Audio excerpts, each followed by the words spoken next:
அதனால் நம்முடைய தூக்கம் என்னும்போது சாதாரணமாக படுத்து தூங்கலாம், எழுந்திருக்கலாம், அதில் தப்பில்லை. அதுக்கு மேலே தூக்கம்னு எதை கண்டு பயப்படுகிறோம்? உடலே ஆத்மானு தப்பாக புரிந்து கொண்டால் அறிவின்மையாகிற தூக்கம்.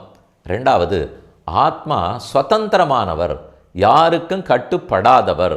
நமக்கு இருக்கிற உரிமை யாருக்குண்டு நினைத்தால் பெருந்தவறு. லோகத்திலேயே எத்தனை பேருக்கு நாம் கட்டுப்பட்டிருக்கிறோம்?